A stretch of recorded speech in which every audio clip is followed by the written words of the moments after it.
Welcome to my channel. आज का हमारा टॉपिक है audit committee. An operating committee which contains all board of directors of company and aims to overseeing financial reports and disclose all the members. Audit committee हमारी वो committee होती है जिसके अंदर क्या है कि जितनी भी हमारी कंपनी के बोर्ड ऑफ डायरेक्टर्स हैं वो इन्वॉल्व होते हैं और उन सभी की एम होती है कि जो फाइनेंशियल रिपोर्ट्स है हमारी कंपनी की उन्हें ओवरसी करना, उन्हें चेक करना और बाद में ये सभी इंफॉर्मेशन को जितने भी मेंबर्स हैं उन्हें डिस्क्लोज करना। Until the enactment of Company Act 2013, every public company in India having paid up capital of not less than 5 crore was required to constitute an audit committee। और जब तक हमारा कंपनी एक्ट 2013 नहीं आया था, मतलब कि 2013 के पहले क्या होता था कि जितनी भी पब्लिक कंपनी है जिनके पेड अप कैपिटल जो 5 करोड़ से कम नहीं है, मतलब कि उनकी पेड अप कैपिटल अगर 5 करोड़ से ज़्यादा है तो वो ऑडिट कमेटी कॉन्स्टिट्यूट कर सकते हैं। Applicability of audit committee. Board of Directors of every listed companies and the following classes companies under 6 rule shall constitute audit committee। कि जब हमारा कंपनी एक्ट 2013 आ गया था तो उसके बाद जो हमारी ऑडिट कमेटी की एप्लीकेबिलिटी है वो उसके अंदर चेंजेस आ गए थे। अब उसके अंदर क्या है, कुछ अनदर कंडीशंस है जो कि हमें फुलफिल करने पड़ती है, उसके बाद ही हम ऑडिट कमेटी बना सकते हैं। जैसे कि all public company with paid up capital of 10 crore और मोर। अगर कोई पब्लिक कंपनी की पेड अप कैपिटल 10 करोड़ या फिर 10 करोड़ से ज़्यादा है। All public company having turnover of 100 crore और मोर। और अगर कोई पब्लिक कंपनी की जो टर्नओवर कैपिटल है वो 100 करोड़ या फिर 100 करोड़ से ज़्यादा है तो वो ऑडिट कमेटी क्या बना सकती हैं। All public company having aggregate due loans और डिबेंचर्स और डिपॉजिट एक्सीड ₹50 करोड़ और मोर। और अगर कोई पब्लिक कंपनी है जिनकी की एग्रीगेट टर्नओवर या फिर जो लोन्स और डिबेंचर्स के डिपॉजिट है उनकी अमाउंट 50 करोड़ को एक्सीड करते हैं या फिर 50 करोड़ से ज़्यादा है तो वो सभी क्या है, पब्लिक कमेटी क्या फिर कर सकती है, ऑडिट कमेटी बना सकती है इन तीनों केसेस के अंदर। In addition to audit committee, the new act mandated the constitution of 3 additional board committee for listed company or other classes companies to be specified in rules। क्या है कि in addition to audit committee जब 2013 के अंदर हमने company act 2013 formulate किया था तो उसके अंदर क्या है कि हम कुछ न्यू एक्ट को फॉलो करते हैं ऑडिट कमेटी के अंदर, जिसके अंदर क्या है कि हम 3 अलग बोर्ड कमेटीज़ को हम फॉर्मुलेट करते हैं और बाद में उन सभी कमेटी को फॉलो करते हैं लिस्टेड कंपनी के अंदर।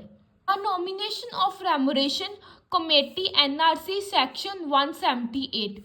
NRC shall make recommendations on appointment and removal of directors and the provision for penalty also for non-compliance। जो हमारी नॉमिनेशन ऑफ रेमुनेशन कमेटी है वो क्या स्टेट करती है कि अगर हम अपनी कंपनी के अंदर कोई डायरेक्टर को अपॉइंट करना चाहते हैं या फिर कोई पुराने डायरेक्टर को रिमूव करना चाहते हैं तो उन सभी के जो प्रोविजंस या फिर पेनल्टीज है वो सभी प्रोविजंस हमें कौन रिकमेंड करता है, nomination of remuneration committee. Must specify remuneration for executive directors also and it is required for all remunerated committee members to attend annual general meetings also। इसके अंदर क्या स्पेसिफाई होता है कि अगर हमारे कोई एग्जीक्यूटिव डायरेक्टर्स है तो उनकी रेमुनेशन भी कौन डिसाइड करता है, नॉमिनेशन ऑफ रेमुनेशन कमेटी। और इसके अंदर सभी कमेटी मेंबर्स के लिए कंपल्सरी है कि वो एनुअल जनरल मीटिंग्स को अटेंड करें।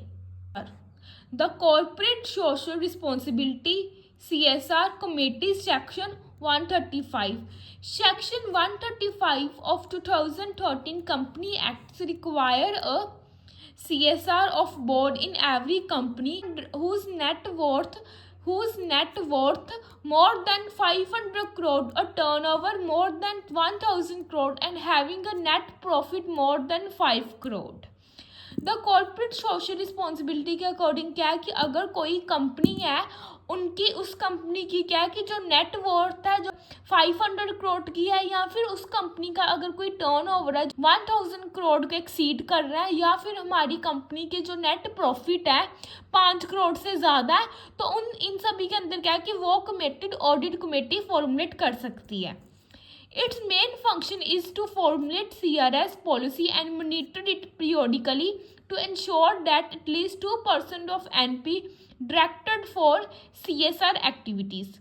This committee also helps companies in setting CSR activities such as NPO with other companies to further CSR activities. Corporate social responsibility committee का मेन फंक्शन क्या है कि कुछ ऐसी CSR पॉलिसीज़ को formulate करना जिसके साथ क्या है कि जो कंपनी है वो अपनी सभी एक्टिविटीज़ को पीरियोडिकली मॉनिटर कर सके और मेक श्योर करे कि जो हमारे नेट प्रॉफिट है उनका 2% हम किसके अंदर कंट्रीब्यूट करें, कॉर्पोरेट सोशल रिस्पॉन्सिबिलिटीज़ की एक्टिविटीज़ के अंदर। इसके अंदर भी हेल्प करते हैं कि जो हमारी कंपनी है वो अपनी न्यू CSR एक्टिविटीज़ को सेटल कर सके और कुछ ऐसे NPO या फिर अदर कंपनी के साथ अपना काम करे जिसके साथ क्या है कि वो फर्दर क्या है अपनी एक्टिविटीज़ की परफॉर्मेंस को इम्प्रूव कर सकें। इसके अंदर भी हेल्प करते हैं कि जो हमारी कंपनी है वो अपनी न्यू CSR एक्टिविटीज़ को सेटल कर सके और कुछ ऐसे NPO या फिर अदर कंपनी के साथ अपना काम करे जिसके साथ क्या है कि वो फर्दर क्या है अपनी एक्टिविटीज़ की परफॉर्मेंस को इम्प्रूव कर सकें। और है हमारे पास the stakeholders relationship committee SRC। Every company which has more than 1000 stakeholders, deposit holders shall constitute SRC committee with non-executive directors। की अगर कोई कंपनी जिसकी कि 1000 करोड़ से ज़्यादा क्या है स्टेक होल्डर्स की डिपॉजिट्स हैं, तो उस केस में क्या है कि वो SRC कमेटी क्या है कॉन्स्टिट्यूट कर सकते हैं, फॉर्मुलेट कर सकते हैं, बट उसके अंदर एक नॉन एग्जीक्यूटिव डायरेक्टर होना चाहिए। Main objective is to provide grievance redressal for various stakeholders. The chairperson of stakeholders relationship committee also mandatory to attend AGM। और इसका मेन ऑब्जेक्टिव क्या है कि कुछ ऐसी रीएड्रेसनल्स या ग्रीवेंस पॉलिसीज़ क्या अपने स्टेक होल्डर्स को ऑफर करना, और जो हमारा चेयरपर्सन है स्टेक होल्डर्स का उसका रिलेशनशिप कैसा होना चाहिए ऑडिट कमेटी के साथ कि वो एनुअल जनरल मीटिंग्स को अटेंड करे। उसके लिए मैंडेटरी है कि वो एनुअल जनरल मीटिंग्स को अटेंड करे। Composition of audit committee. Every listed company or other public class companies constitute audit committee within the minimum director। कोई भी लिस्टेड कंपनी या फिर अगर कोई पब्लिक कंपनी है जो कि ऑडिट कमेटी को कॉन्स्टिट्यूट करती है, उसके लिए ये कंपल्सरी है कि उसके अंदर मिनिमम नंबर ऑफ डायरेक्टर्स होने चाहिए। Majority in the hand of chairpersons and have ability to read, understand financial statements। और जो मेजोरिटी है हमारे चेयरपर्सन की उसके पास होना चाहिए कि उसके अंदर एबिलिटी होनी चाहिए कि वो फाइनेंशियल स्टेटमेंट्स को रीड कर सके और फाइनेंशियल स्टेटमेंट्स को प्रॉपरली अंडरस्टैंड भी कर सके। Functions of audit committee. Recommendation for appointment, रेमोरेशन and terms of auditor. जो हमारी ऑडिट कमेटी है वो हमें रिकमेंडेशंस प्रोवाइड करती है कि जिसके साथ क्या है कि जो हमारे कंपनी के ऑडिटर्स हैं हम उन्हें अपॉइंट कर सकते हैं, उनकी रेमोरेशन डिसाइड कर सकते हैं और जो टर्म पीरियड्स है ऑडिटर का वो भी डिसाइड कर सकते हैं।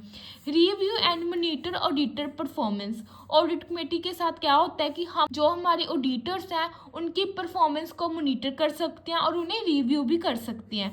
Examines all financial statements and audit report. हम फाइनेंशियल स्टेटमेंट्स को एग्जामिन कर सकते हैं और ऑडिट रिपोर्ट भी प्रिपेयर कर सकते हैं with the help of audit committee.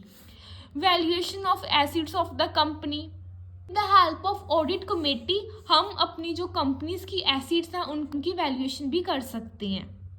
Valuation of internal financial control. और जो हमारी कंपनी के फाइनेंशियल कंट्रोल सिस्टम्स हैं उनको इंटरनल कंट्रोल करना, उनकी इंटरनल चेकिंग करना, इन सभी को भी हम इवेलुएट कर सकते हैं ऑडिट कमेटी की हेल्प के साथ। Monitor the end use of fund raise through public offers. और अगर हम पब्लिक ऑफर के साथ क्या अपने फंड्स को रेज कर रहे हैं तो उन फंड को हम एंड तक कहाँ यूज़ करते हैं उन सभी एक्टिविटीज़ को हम मोनीटर कर सकते हैं। Powers of Audit Committee. Discuss any related issues with internal and external auditor of the company. Audit committee की पावर क्या है कि अगर उसको लगता है कि हमारी कंपनी के अंदर कोई इशू आ गया है तो वो उन इशू को इंटरनल और जो एक्सटर्नल ऑडिटर है हमारी कंपनी का उन दोनों के साथ क्या डिस्कस कर सकता है. Obtain professional advice from external sources. और जो ऑडिटर है वो एक्सटर्नल सोर्सेज के क्या है एक प्रोफेशनल एडवाइस भी ले सकता है जो कि हमारी कंपनी के लिए काफ़ी बेनिफिशियल होती हैं. Have full access to information contained in record of company. और इसके पास पूरा असेस होता है कि जो हमारी कंपनी के रिकॉर्ड होते हैं और उनके अंदर जितनी भी इंफॉर्मेशन है उन सभी को वो चेक कर सकता है और वो इंफॉर्मेशन को असेस कर सकता है, रिसीव कर सकता है, चेक कर सकता है, मॉनिटर कर सकता है.